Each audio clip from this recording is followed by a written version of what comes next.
अस्सलाम वालेकुम dear students. जीअं त असां अॼु पढ़ंदासीं केमिकल बॉन्ड।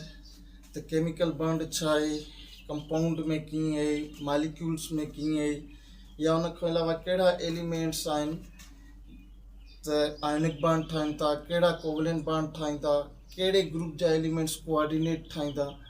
ऐं उन खां अलावा असां हिते टाइप्स ऑफ केमिकल बॉन्ड पढ़ंदासीं, ionic bond, covalent bond, coordinate covalent bond. सब खां पहिरियों असां अचूं था chemical bond. The attractive force which hold the two atoms in a molecule, अहिड़ो फोर्स, अहिड़ो ज़ोर जेको मॉलिक्यूल जे अंदर ॿिनि एटमनि खे झले रखे, या oppositely charge ions in the compound, या कंपाउंड जे अंदर अपोजिटली चार्ज आयन्स पॉजिटिव आयन ऐं नेगेटिव आयन के अट्रैक्ट करे रखे, उन फोर्स के असां छा चवंदासीं, केमिकल बॉन्ड।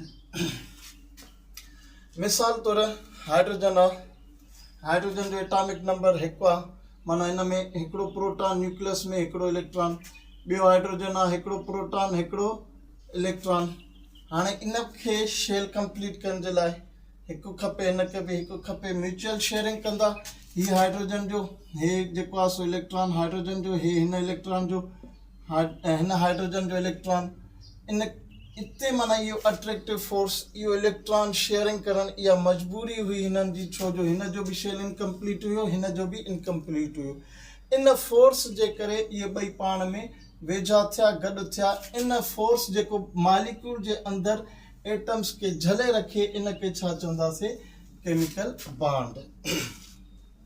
हाणे असां अचूं था त एटम्स पाण में मिली करे केमिकल बॉन्ड छो ठाहींदा आहिनि, या एटम्स जे दरमियान केमिकल बॉन्ड छो ठहंदो आहे, या मॉलिक्यूल जे अंदरि एटम्स जे दरमियान केमिकल बॉन्ड छो हूंदो आहे, अट्रैक्टिव फोर्स छो हूंदो आहे, या कंपाउंड जे अंदरि आयन्स जे दरमियान अट्रैक्टिव फोर्स छो थींदो आहे, कीअं क्रिएट थींदो आहे, इहो पढ़ंदासीं। Why atoms combine together to make chemical bond, atoms मिली करे केमिकल बॉन्ड छो ठाहींदा आहिनि। हाणे असां अचूं elements, the atoms of all elements, जेके बि एलिमेंट्स आहिनि सवाइ नोबल गैसेस जे, जेके बि एलिमेंट्स आहिनि उन्हनि जे एटमनि जो छा हूंदो आहे, have incomplete shell, greater energy, unstable हूंदा आहिनि, and want to become stable like noble gases.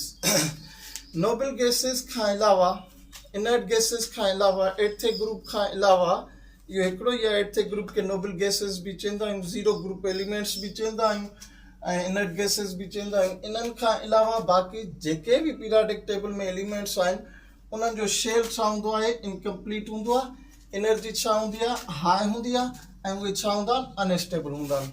जंहिंजी बि एनर्जी हाई हूंदी, उहे छा हूंदा, अनस्टेबल हूंदा, ऐं उहे स्टेबल थियणु चाहींदा। पोइ स्टेबल थियण जे लाइ उहो रिएक्शन कंदा आहिनि, तंहिंजे करे उहे छा हूंदा, मोर रिएक्टिव हूंदा आहिनि, ऐं छा थियणु चाहींदा आहिनि, स्टेबल, कंहिं वांगुरु, नोबल गैसेस वांगुरु।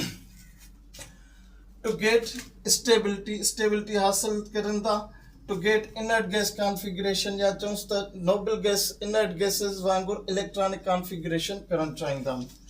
कीअं, बाय शेयरिंग, लूज़िंग, या गेन ऑफ इलेक्ट्रॉन।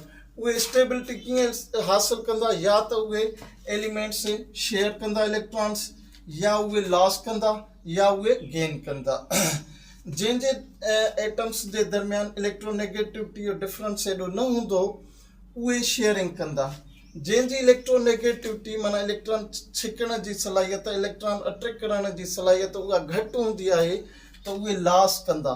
माना इलेक्ट्रॉन खे छिकण जी ताक़त घटि हूंदी, त उहे लॉस कंदा।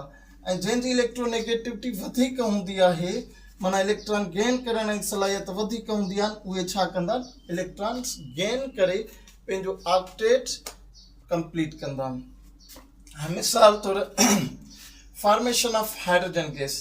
हाणे हाइड्रोजन एटम आहे, हाणे इन जी हिन वक़्तु इलेक्ट्रॉनिक कॉन्फ़िगरेशन कीअं 1s1, हिन जी इलेक्ट्रॉनिक कॉन्फ़िगरेशन कीअं 1s1। इन्हनि जो डुप्लेट छा आहे, इनकम्प्लीट आहे। जंहिंजो ऑक्टेट या डुप्लेट इनकम्प्लीट हूंदो, उन्हनि जी एनर्जी छा हूंदी, वधीक हूंदी आहे, ऐं उहे छा हूंदा, अनस्टेबल हूंदा आहिनि, ऐं उहे छा हूंदा आहिनि, मोर रिएक्टिव हूंदा आहिनि, ऐं छा थियणु चाहींदा, स्टेबल थियणु चाहींदा आहिनि। हाणे पोइ हिन जी इलेक्ट्रोनेगेटिविटी आहे 2.1, हिन जी बि आहे 2.1। न ही हिन को इलेक्ट्रॉन खसे सघंदो गेन करे सघंदो, न ही हिन को इलेक्ट्रॉन गेन करे सघंदो। पोइ छा कंदा, म्यूचुअल शेयरिंग कंदा, हू बि पंहिंजो इलेक्ट्रॉन खणी ईंदो, हे बि पंहिंजो इलेक्ट्रॉन। म्यूचुअल शेयरिंग जे करे इहो केमिकल बॉन्ड, इहो फोर्स क्रिएट थियो, इन फोर्स खे असां छा चवंदासीं, केमिकल बॉन्ड। माना हिते हिननि एटमनि जेको आहे सो छा कयो, पंहिंजो म्यूचुअल शेयरिंग करे डुप्लेट कंप्लीट कयो।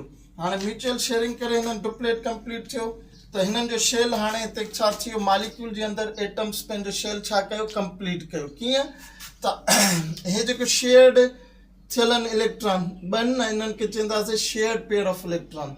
शेयर्ड पेयर ऑफ इलेक्ट्रॉन, हिन एटम जो काउंट बि कबो, हिन जो बि। मिसाल तौर ही हाइड्रोजन एटम आहे, इन जो ही इलेक्ट्रॉन आहे, ही शेयर्ड थियल घणा थियसि, 2 1:2। या हे आहे हाइड्रोजन एटम, इन जो हे पंहिंजो इलेक्ट्रॉन हिकिड़ो शेयर थियल, हिन जी बि थी वई 1:2। माना शेयरिंग करे हिननि कंहिं वांगुरु इलेक्ट्रॉनिक कॉन्फ़िगरेशन हासिल कई, हीलियम वांगुरु। त नोबल गैसेस, माना हिन इलेक्ट्रॉन शेयर करे नोबल गैसेस वांगुरु थिया।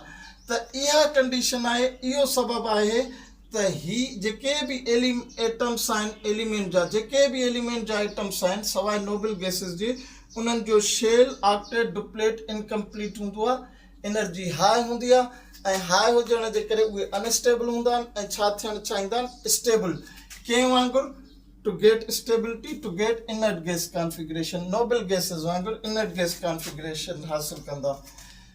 त जॾहिं बि इहे एटम्स पाण में वेझो ईंदा आहिनि त एनर्जी छा कंदा आहिनि, ख़ारिज कंदा आहिनि। छा कंदा आहिनि, ख़ारिज। नेगेटिव साइन सां लिखियो आहे, माना इहा रिलीज़ थी थिए। पोइ रिलीज़ थींदी, पहिरियों एनर्जी हाई हुई, हाणे कुझु रिलीज़ थी त एनर्जी छा थी वई, लो थी।